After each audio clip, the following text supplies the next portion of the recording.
And we are live. Hello, everyone. This is Will with the Inside Infinity podcast, and today is November 2nd, the day of the Extra Life program, and I'm so excited. We're going to get that started later this afternoon.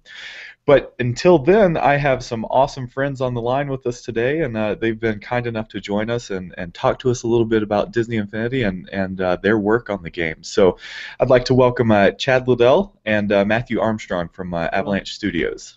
Hi, Will. How are you guys doing this morning? Good. We are just dandy. Great. Well, Chad, I know you're going to be joining us a little bit later this evening, and actually, when we're actually playing the game, and so we're going to focus a little bit on Matthew this morning. So, do you want to just say a few words about Matthew? Yeah. So Matthew and I actually go back quite a while. We started working together at Incognito about, I don't know, 12 years ago or so. Yeah. Matthew is a concept artist, and he's also one of the most creative people I've ever met. I'll go on. He's been doing concepts since I've known him. He's an illustrator. In fact, he's a New York Times best-selling illustrator, and he's also an author. He has a huge following, so hopefully they'll all follow and listen to this. They'll probably want to. It's not that huge. No, it's true. He did quite a bit of work on Infinity. He was the art director of the 3DS, and he was also very involved with the characters. I know you did. Which characters did you do? Violet? Oh, there was 6 concept artists, and then we had some interns too. But I mean, so everybody kind of touches the characters. Yeah. But I mean, kind of the ones that maybe made it with the most of my, like the ones that mine were approved, or the artwork that was approved that I did. Like more or less was like Violet and Lone Ranger and Jack Skellington and did some Vanellope and stuff like that. Is she out yet? Not yet. Anyway, but soon. Oh, we can talk. Okay, cool. Yeah, they've all been announced, I think, up to this point, so we're good there. So awesome. Yeah. So anyway, Matthew's he's just an awesome guy. He's a good friend, and I'm glad that he's joining us. I think you'll have fun. And I also have to say he's a musician. Which people don't actually know, and you might be able to get him to sing for you if you ask politely. No. And if you can, I can guarantee this interview will be perfect. I don't. He's wrong about the singing. Don't go there. Don't. There's dangerous territory. All yours. Dark I'll time. ask him a question before this gets awkward. Yes, go ahead. Well, so you spoke on it a little bit, but I did my research, and one of your art that you did for one of your bestsellers, New York Times bestseller, was was it Narnia? Was that right? Oh yeah. I did the pop-up book for Narnia with Matthew Reinhardt and Robert Sabuda. They're like giants in the publishing scene, and they do all the cool pop-up books, And so I worked with them, and I got to go to their office in New York, and they're really really cool. And then there was a Narnia picture book based on Prince Caspian that I did too. That's really interesting, and we'll get to kind of more Disney Infinity specific stuff in a moment. But I'm curious: is that process working on those pop-up books, besides just the physical act of drawing and concept art and stuff like that? But does that translate to concept art in video games at all, or? Oh yeah, absolutely. Interesting, because it's. Go ahead. Oh no, please. After you. I was just gonna say they seem like such different worlds in a lot of ways, but when you're conceptualizing stuff, I'm assuming that creative process is similar.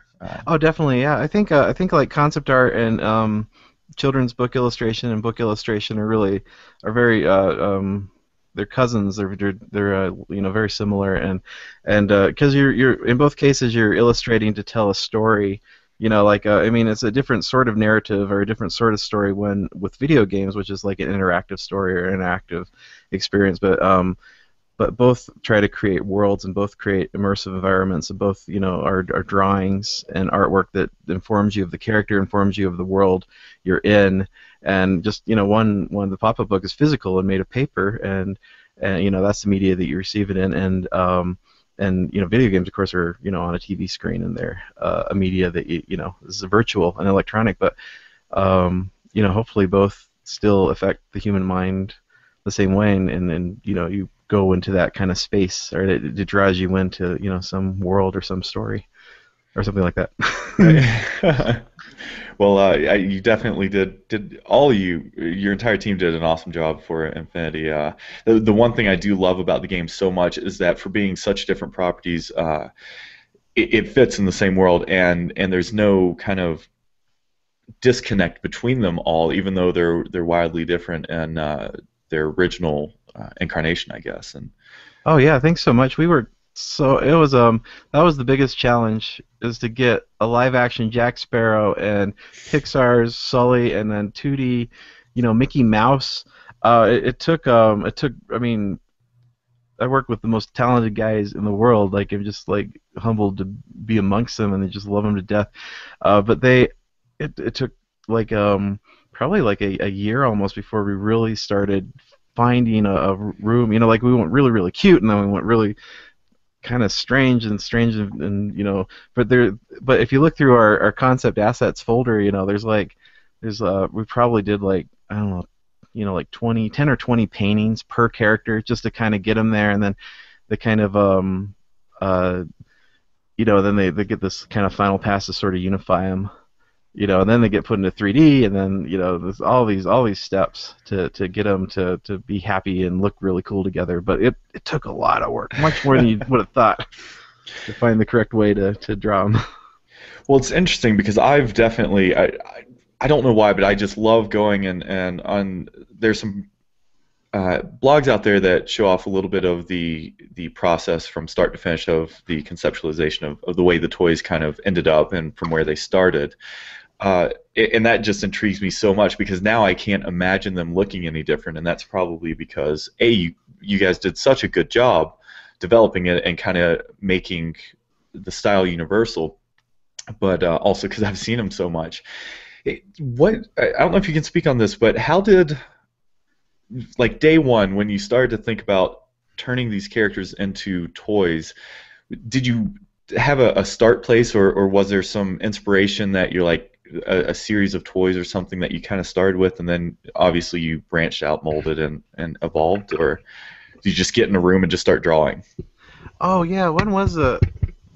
Probably 3 years ago. Yeah, so 3 years ago, and we so Toy Story 3, the video game, had just come out.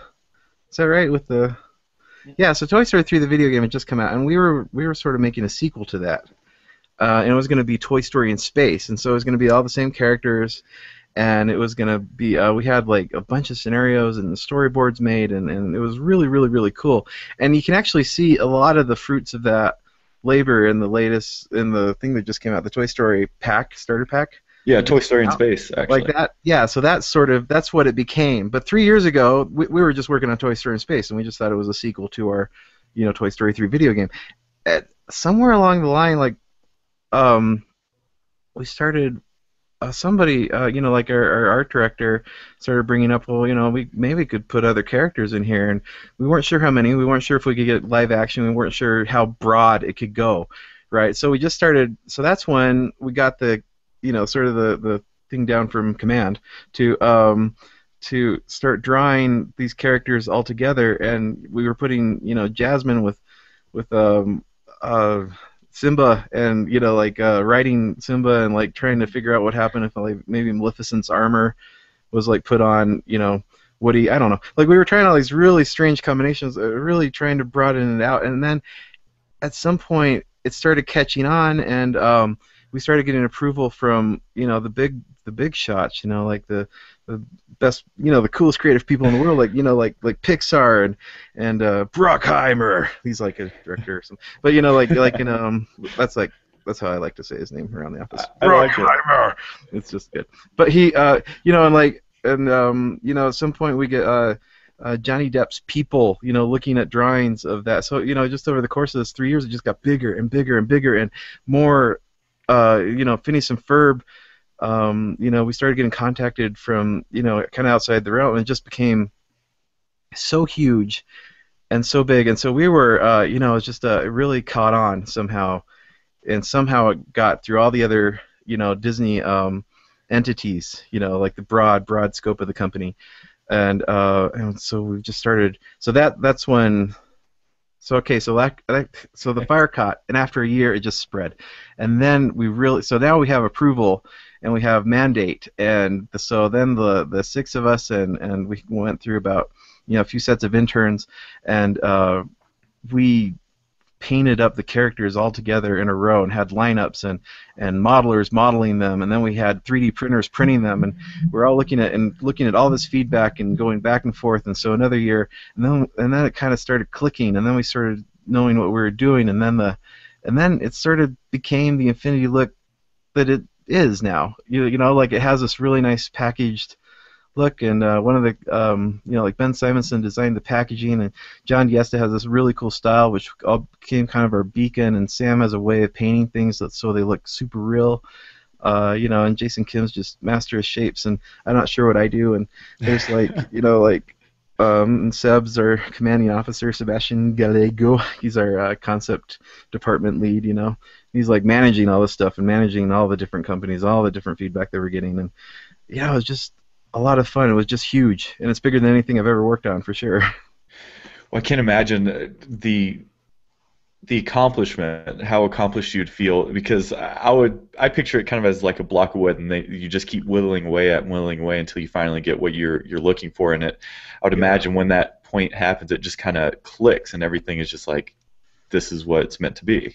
Yeah, there's some point, I think, they just barely, we hired it was like a 3D printer shop or something like that, but we finally got them printed, away out of ZBrush, out of 3D programs, into 3D space, and they brought them in. They're all grayscaled, all the little figures, and they're a little bigger than they are in the toys, but they're all, we put them in the conference room, and we just had them all standing next to each other, and I think that's the moment when we all, we're just, yeah, like, it's so beautiful. I can't stand it.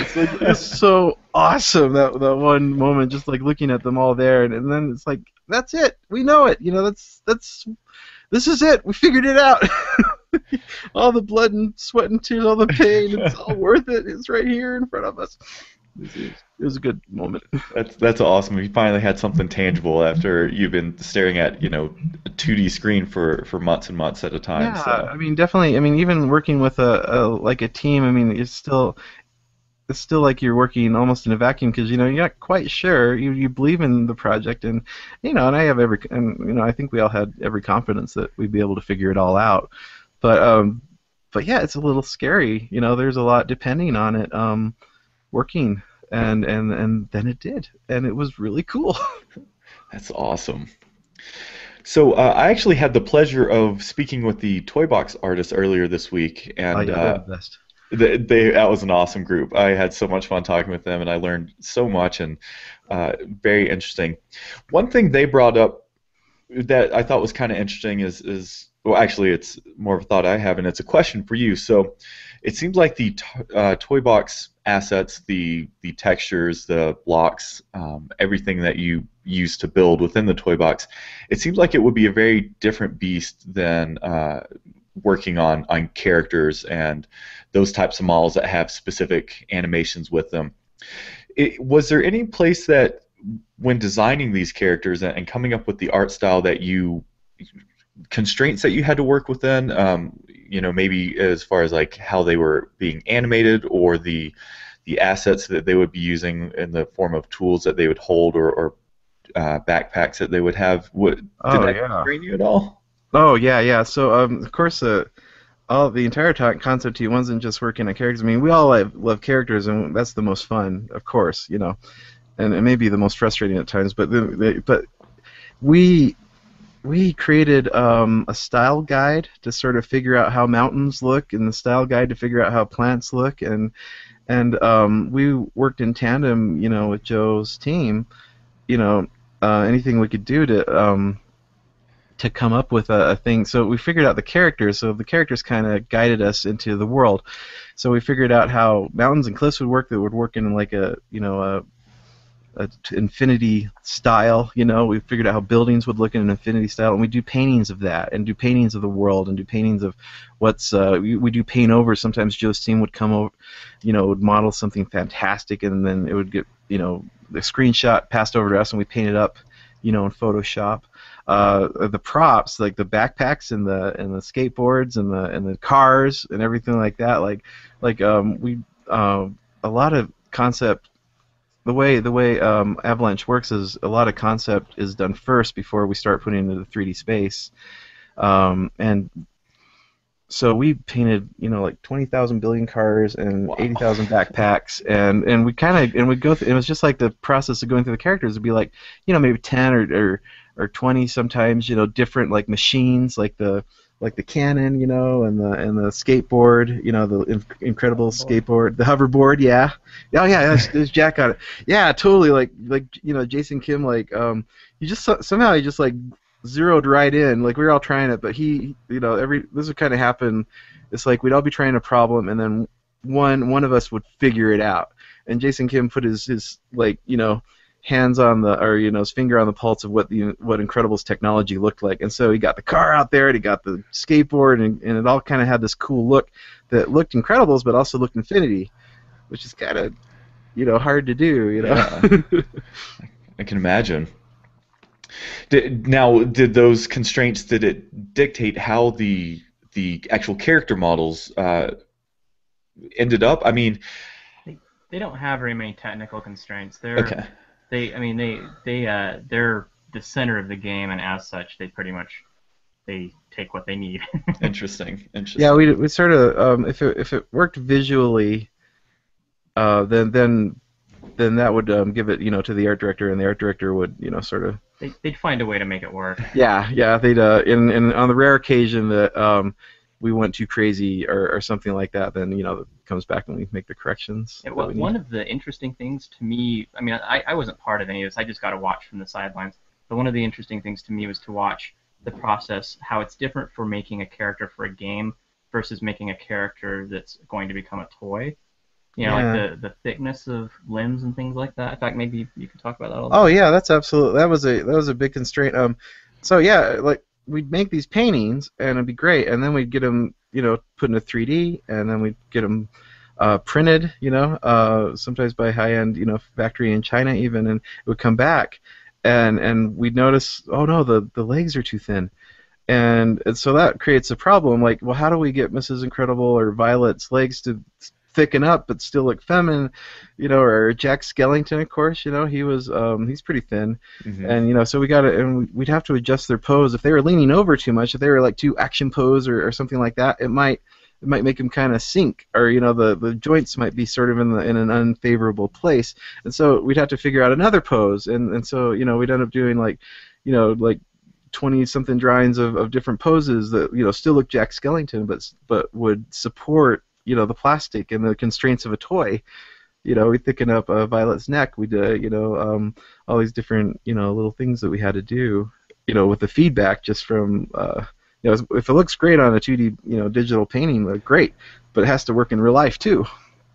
That's very interesting, and that's something I would think would be very unique, because you don't have that in many other times of media. It's definitely the first time I think any of us had to deal with that. We're not a toy company. We had to quickly evolve into a toy company, like overnight, and that was the real testament to like the talents involved. I think that they were able to sort of just rise to that challenge and learn as you go, how toys are made. You think about how most toy companies, they've been doing it forever. It was like we just had to figure this whole process from concept all the way through creating the actual toys in just a few years.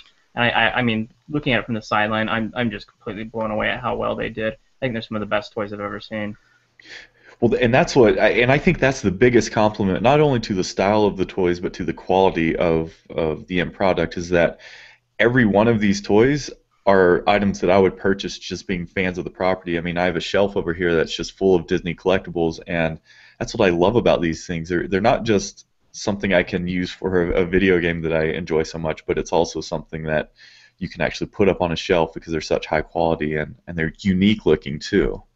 Oh, thank you so much. It's like that was like the mandate that we got our great and illustrious leader, Jeff Bunker, and and John Diesta. They really wanted something collectors would like, and they went to China to interview factories, and found like the same factory, I think, that does all the play arts and does all the really high-end, Japanese toys, and they got like the very best one out there, and they they could have done it cheaper, but it was all about quality, and it was all about making something that people would be proud to have on their shelves. Because we're all toy kind of fanatics. Me probably more than most. And Matthew has like how many hundreds of toys do you have on around your desk at work? It's hundreds. And you should see his house. That's awesome. Basically, he wears a coat of toys and my missus restricts me to one room and a couple of shelves, but yeah, but it is a completely full room. It's good. It's responsible. It's their art.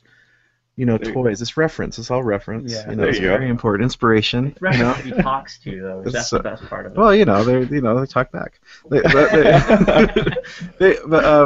Anyway, so we're all toy guys, and we got maquettes around the office, and we got our little collections, and we're all still kids, and we probably all still, it's like a lot of the, I don't know, when you're an artist and you're working for Disney, it's sort of like, you can imagine the toys coming to life pretty easily anyway, and you kind of almost think that you anthropomorphize things, when you're an artist, and like even the strangest little object or pencil or watch or something, like it kind of, you could see it coming alive. You could see it, yeah, exactly. Jazz got to watch Dancing Around now, but you could see it happening, and I think we just have this love for toys and for sculpts and for statues and all these things that we collect anyway, and so we want to make something that we would like, and something better than we saw out there if we could. I mean, that was the high mandate, was to not just get Jack Sparrow and Jack Skellington, standing side by side looking like they belong,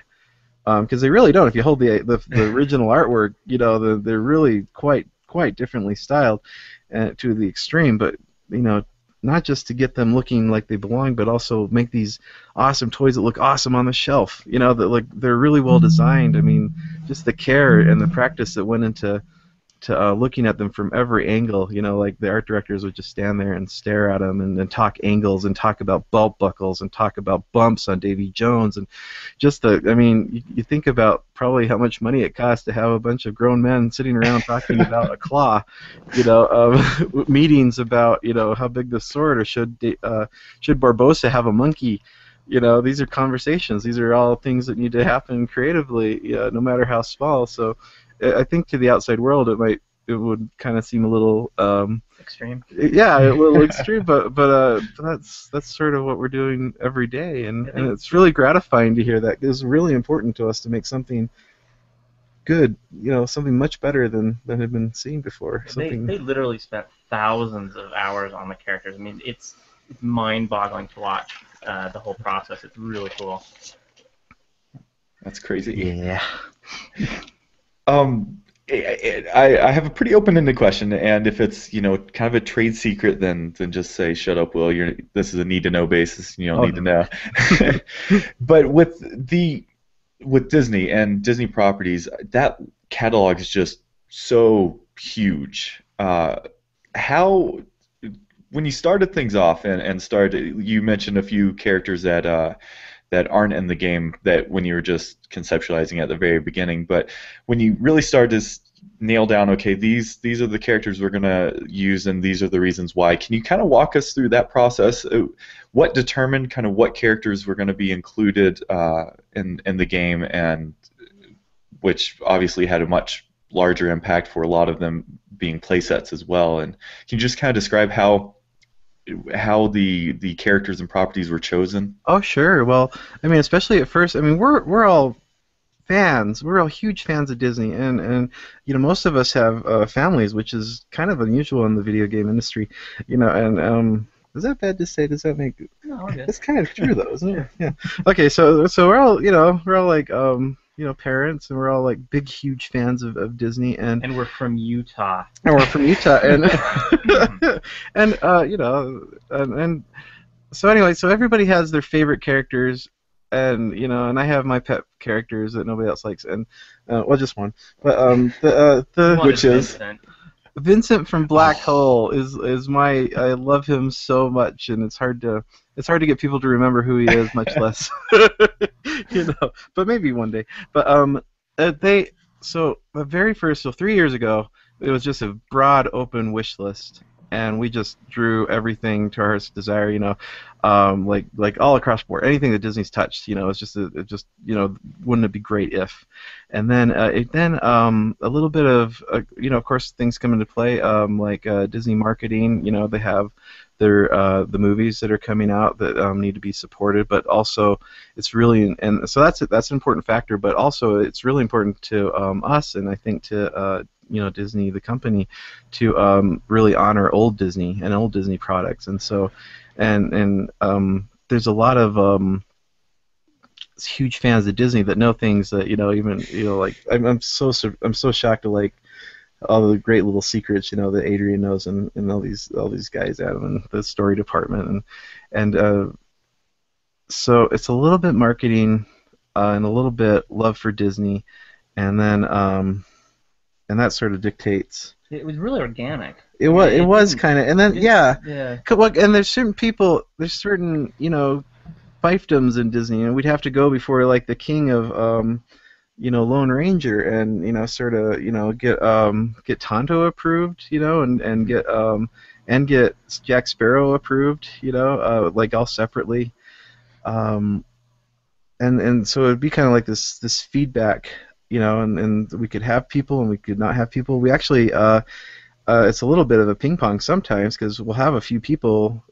characters ready to go, but then they won't be able to, something will happen or something else will take priority, and so we'll have to put that on the back burner, and then it's really cool is when one of them comes back, but I can't talk about those guys, but I mean, so the idea is to get like classic Disney like totally honored, and get a bunch of really cool things. I think everybody who loves Disney will just really love, like, oh yeah, I can't believe they're doing that, it's like so cool, that kind of stuff, and then stuff we can really geek out about, and then there's the new movies that people are excited about and coming out with, and that so we're sort of supporting both lines. I find it really interesting watching it, because I mean, everybody wants everything. I mean, we didn't see characters that fans were asking for that we ourselves hadn't asked for. But the truth of the matter is, it's like you have a finite amount of time, and there's of course a long-term strategy there, because Infinity is a platform. It's not just a single game.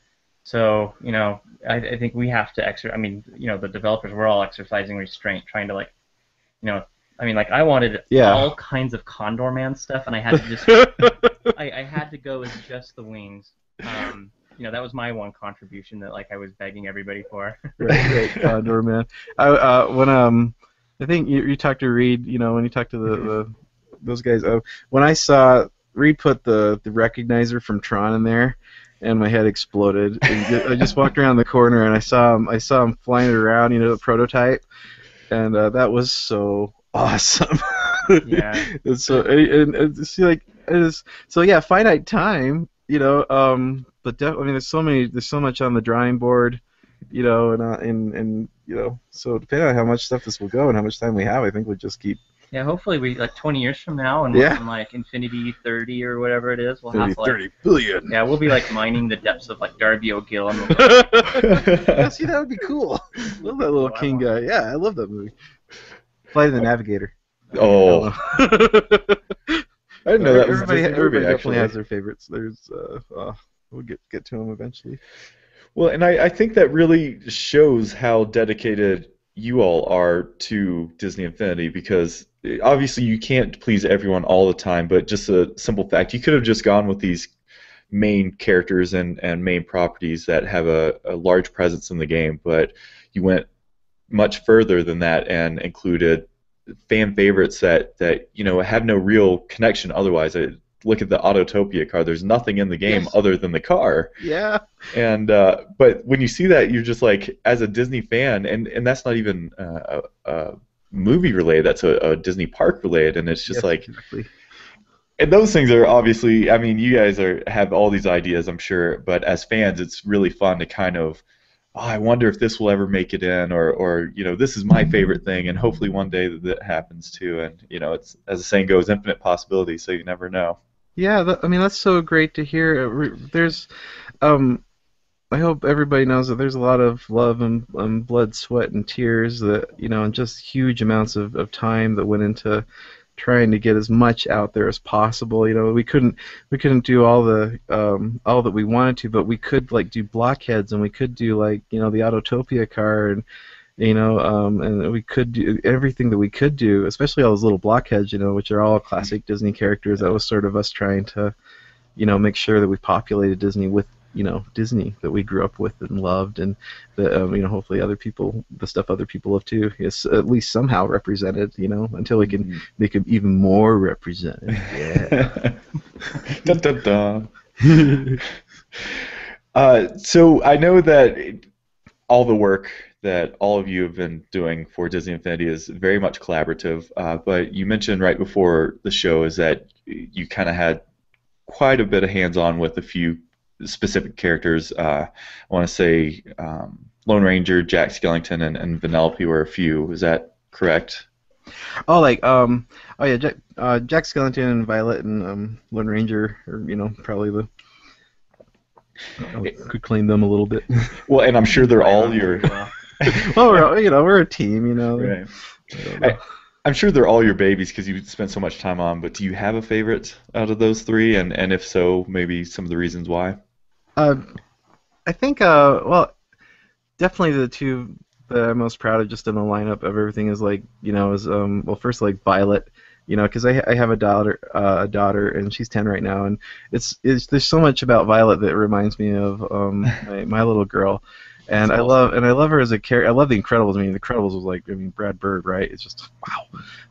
But I mean, I love that her name's Violet, Shrinking Violet, that she disappears, that she can create force fields. So she's a really interesting, complicated character to me, and so it was really important for me to get Violet in there somehow, So maybe I painted it up a little more than I should have, and did drawings of all the Incredibles because they're just all the best, and then the other one of course is like Jack Skellington, which like it came out was like 94 or 93 or something. 93. It blew my young mind when I saw that movie. It made me wanna. It's one of those things that like made me want to be an artist or Wow.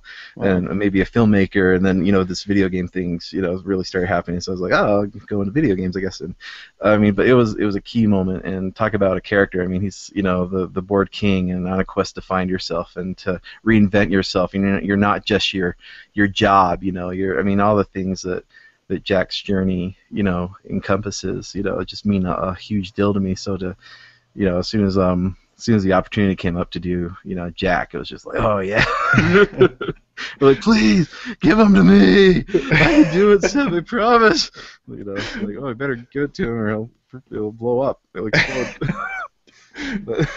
Well, when you started philosophizing on it, they're like, okay, we have to give it to Matthew. I mean, he has all the real reasons why. It kind of, I might have a tendency to sort of geek out at meetings and say, well, no, you see, here Jack Skellington was actually the king of, there's quite a few of us, like, they'll call us into a room and we'll go, okay, now how do we get this right, you fanatics, and we'll all kind of have a big powwow about about what it means to be, king of Pumpkin Town or Halloween Town, what it means awesome. To be the Pumpkin King.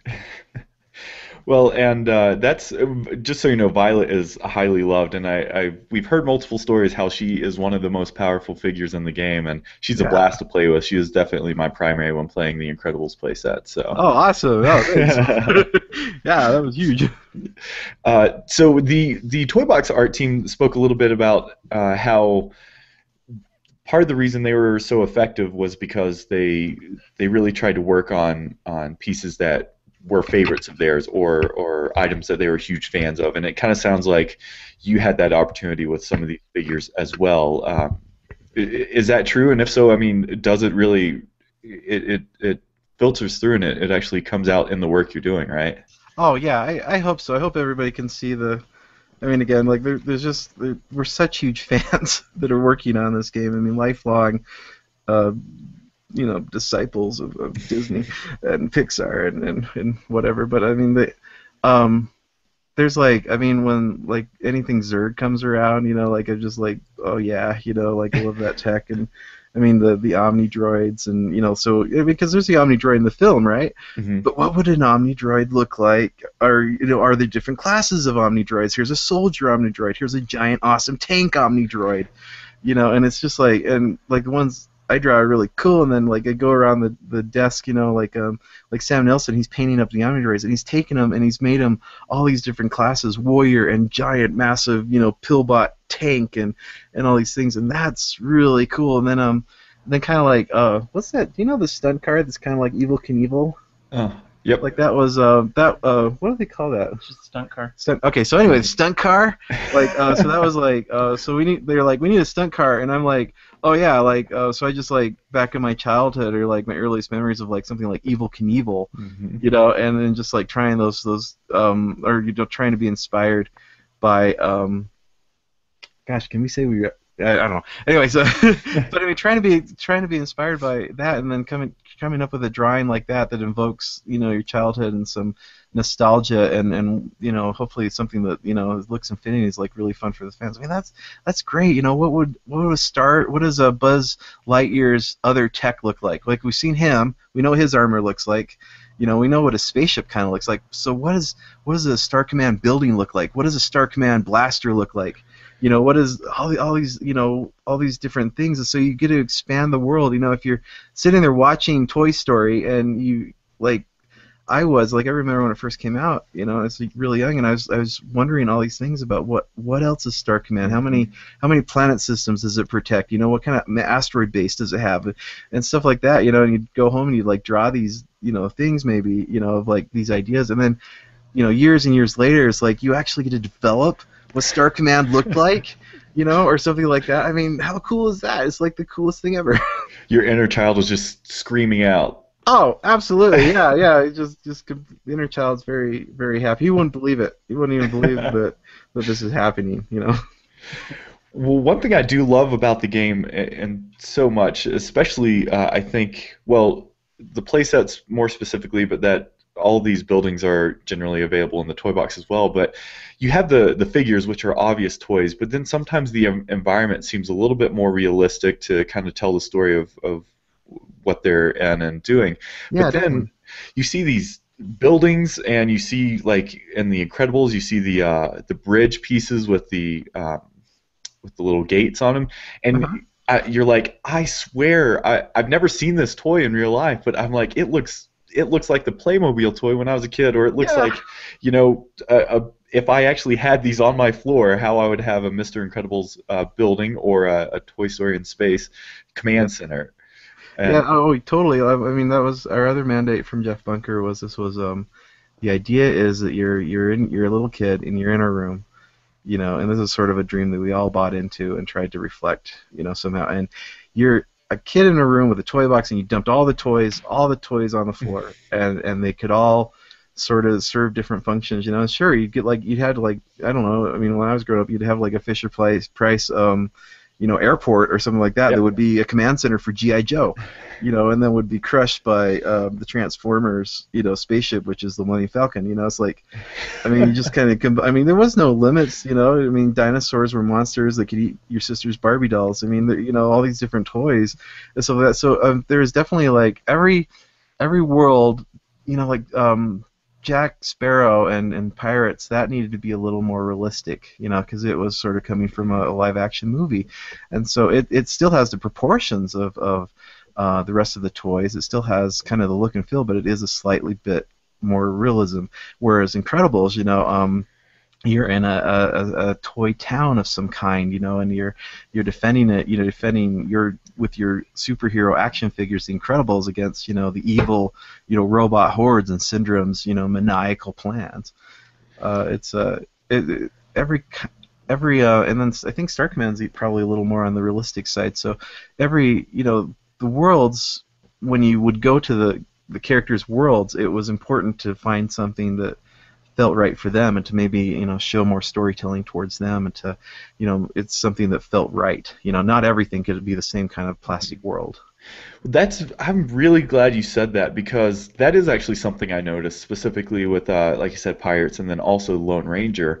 I did think that they're a little less toy-like, and some of the assets in there were less toy-like, and I didn't know if that was a disconnect or if that was intentional. So it's good to hear that that was intentional with those being live Oh action. yeah, absolutely. I think and Lone Ranger became or was an interesting problem because so you would be using a gun, but it was still a toy. It was still sort of for more of a child's experience, and so the gun became a toy, and we tried different realistic looking guns and different really toy looking guns, like almost like Nerf shooters or something like that, like really brightly colored things, and then it kind of became what it was, kind of an orange tip on it, and then instead of like shooting somebody, and they'd be shot by a bullet, you'd shoot somebody a ricochet, and we created this ricochet mechanic, and then thus it's not like a scary gun of any kind. It's a silly gun, like you'd see like maybe on Looney Tunes, and Daffy Duck gets shot, but he's not hurt, Yeah. and so yeah, with Lone Ranger, which is a live action film, and it's pretty intense sometimes, that film, but finding the Infinity version of it, you'd have to respect the movie director's wishes, and he'd weigh in on Lone Ranger a lot, and you'd have to respect his wishes, but still make it infinity, Yeah. for lack of a better word. So I just have a couple more questions. I Yeah. just want to make sure that I didn't get a time when you guys were available. So are we still good to go for a few more questions, or do you need Oh to yeah, get going? I'm actually we're great on time. Okay, Thank you so great. much. So you spoke earlier about how the character creation process was the involvement with so many different people. Obviously, people at Avalanche, but then you also had to kind of get the buy off from the property owners of that, like you said, Yeah, Mr. straight to the top. Bruckheimer, and Yeah, Brockheimer and John Lasseter, and I heard I read Tim Burton in an interview last yes. week. Oh yeah, we'd have to go to Tim Burton's people and Johnny Depp's people, and I mean, anytime, and any and all future things that we're doing too. That's part of the process. The challenge. The challenge is because they know their characters better than we do, really, and they'll give us insights into what makes them look like them, or what makes them feel like them. Yeah, I would imagine, and I spoke to the Toy Box art team about this. I would imagine there's no better compliment than you've worked within a certain parameters, but you've made it your own, and then to get the buy off from, like you said, those who originally created these characters. I can imagine a better compliment. But then at the same time, as an artist, it's also, if they came back and were like, well, we like it, but we need this changed, or we need this changed. I mean, a lot of times it's deliberate by an artist. It's a reason it is the way it is. And so, was that kind of difficult to work with, or was it like when they liked it, you're like, all right, this is awesome, but then when they want something changed, Oh, like, sure. I mean, yeah. I mean, that's part of the challenge, especially being like a professional concept artist. Because it's not just your vision. It's not like the myth of fine art. Like, this is my artistic, blah blah, or postmodern whatever. We're actually doing this without any irony whatsoever. We're doing this without artiste. We're trying to tell a story, and we're working with a team, and a good concept artist can actually work with a team and work with the combined vision, and add, you're still adding parts of your heart to it to make it, amazing and incredible. And that's what's so great, is there's so many talented people there who just bring their all to it. But you can also make changes. You can, like Bruce Lee says, if water goes in the teapot, it becomes the teapot. If it goes into the really weird shaped thing, it becomes the really weird shaped thing. And you're kind of easygoing. You got to have that attitude. You got to have a good heart, to sort of work in a team and work as a good professional concept artist. It's not just all about you, Mhm. and so that happens, and you do that, and you because you're all part of telling the same story. You're all part of, making sure Jack Sparrow feels like Jack Sparrow, and we all love it enough that we put our ego aside, and we do that. You know, like, I mean, I'll do stuff and somebody else will grab it and paint over the top of it, and they're like, oh yeah, you know, that's right, or oh no, you totally screwed it up, you know, and like all these different things, and we'll work on each other's, and we all lift each other up, and we all make each other better. And then when it's all said and done, we've made all the changes that all the different people say, and John Lasseter, you know, the man himself, looks at Buzz Lightyear, his beloved character, and Woody and Jesse, and he looks at them all together and says, "This is good. This feels like my, you know, children. This feels like my characters." You know, you get something like that from a man, or, you know, like a director, you know, these talented creators that we all look up to. I mean, you get something that you've loved, you know, a guy that you've loved since childhood and inspired you to be doing what you're doing. You get them like signing off on you know, their creation, you know, that you helped bring a part to. Yeah, that's like a great feeling. That's really cool. That's awesome. And then the success being a team effort too has to be even that much more satisfying, because it's like you all work like, so hard. You know, like they say, like in war, it's not the war, it's the soldier next to you. It just, we're especially on this team, because it was so intense. You know, the past 3 years, like I feel like they're my brothers. You know, it really feels great to be working with them, be part of that. That's amazing. I think we've developed a great bond, you know, and we really help each other out. It's got to help when you're, you know, those sleepless nights when you're burning the midnight oil for crunch totally. time. Yeah, totally. All right, Matthew. Well, listen, I'm going to put you on the spot here for just a moment, but nothing that scary. I'm just curious. I can be spotted. Can you? Yes. Do you have any just funny stories or kind of interesting stories throughout Disney Infinity that you want to share? You know, anything really. The way a character turned out, or just something between you and a team member, just anything. Oh well, I don't know. You probably, if you don't mind me gabbing. Like, so we get like Mrs. Incredible back from the factory, right? And she looks great the first day. We're all happy, and then we all go about our business. And like day number 2, she's still sitting on the shelf there, and we're kind of like, oh crap! Like, look at her, and she's sort of like leaning over. You know, like we're like, what's going on? No, it like turns out her ankles aren't thick enough or something like that. To support her body. Yeah, to support her body. And she's just like leaning over. We're just like crestfallen, like, what? Oh no, what have we done? You know, so we had to rethink the female ankle for like everything. You know, for all, you know, and it became really. It became a real talking point whenever we're trying to approve our own characters. That they need to have ankles that are going to work, and you know, they can't stand too wide apart or too far, because they got to fit on those little discs. And but they couldn't have metal bums anymore. No, they could not have weighted metal bums. They've never had weighted metal bums. But the horror of seeing Mrs. Incredible, you know, turned over like that was pretty sad. That's funny. It was a big wake up call. I think that was the first time, because she's one of the first characters we did, and she's definitely the first female character we did. Which, you know, so we figured out male characters in Infinity before we figured out the female look of Infinity, which, you know, they're similar but they're still different, you know, beasts. But that was the wake up call. It's like, oh yeah, these guys have to exist in a physical world, and we have to, you know, keep up with that. But I think it was a scary moment.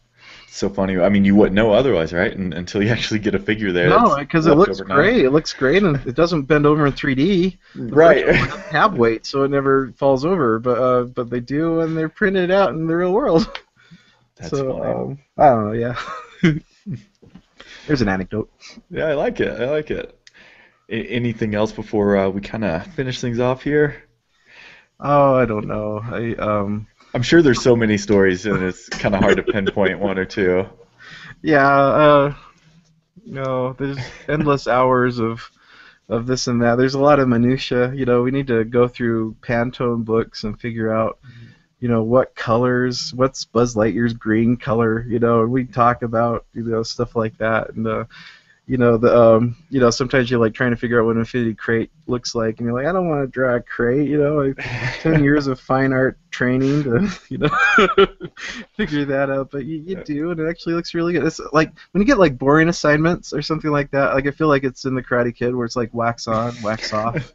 Because then maybe it's not as interesting as drawing a ray gun or a robot or something like that, but it's still you're practicing your craft, and if you're doing those wax on, wax offs, and when the big bullets coming at you, you'll just block them or deflect them, or because you've been working on stuff. But I don't know. I feel a lot of gratitude, and like really, we had like so many great interns. We got our current ones, Chelsea Stabar and Alyssa Peterson and Kevin Merriman and Scott, Scothic. Scott, I don't want to forget their names, and Kevin Merriman, and I don't know, but we had all these like great interns who came in and would draw cool stuff. What's that? Chris. And, Chris Hayes, Chris Hayes, he's awesome. He left us and went to Blizzard now, So we got these like really cool guys who come in and they'll figure out problems. They're just as great as anything. They're the best artists in the industry, I swear. And they come in and they like solve problems. They do really awesome stuff, and then they grow wings and they go off and they work for other game companies, and they're great. And they had a huge contribution for the concept team. But then just my concept brothers in arms, like Sam Nelson and John Diesta and Sebastian Gallego and Jason Kim and Ben Simonson, the man. Like, a lot of the time, we'll sit around and let's just let Ben figure it out. Like, I like those people. It's just awesome to be there. And, Jeff Bunker, our illustrious, fearless leader, who goes out, not just like directs us for awesomeness, but he goes out and, he'll fight any battle that needs to be fought, to get things kicked down the road and quality approved. And, there's stuff he does like I couldn't even imagine, but it's just, there's so many cool people. It's just great. That's just great, and it's awesome because that's not the first time I've heard that. It sounds like you're all a real tight knit group, and it shows. And it's a good company. Result, so. I've worked for like Sony and Activision and like a few others, and this is the best. This is the best company I've ever heard about or worked with. They're great. They're great. All right, Matthew. Well, listen. Before we let you go, I hope you know already, but there are a ton of Disney Infinity fans out there, and there's lots of people that are just extremely passionate about this game, and more so than that, just kind of what the game represents and all the work everyone at Avalanche does for it and for the fans. Is there anything that you would like to kind of say to them, or anything that specific that now's your chance to kind of? Oh yeah. Well, like I said, it's like we're working in a vacuum. We can't talk about it, for 3 years, and to have it go out there and have like something, like Infinity fans and all these sort of fan groups that have like grown up or popped up like that. It's so gratifying. We email each other things around the office like, hey, look what this person said, or hey, look, Violet, like is one of the hottest sellers, or like, to actually go 3 years of kind of hoping that it's going to be well received, and then it is well received, like incredibly well received, and it's a big hit.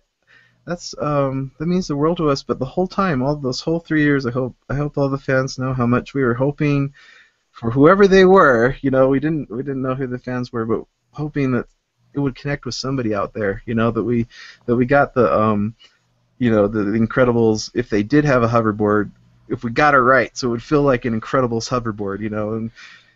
And so much work, so much extra work by so many people to just make sure that there was something in there for everybody, for every fan of Infinity.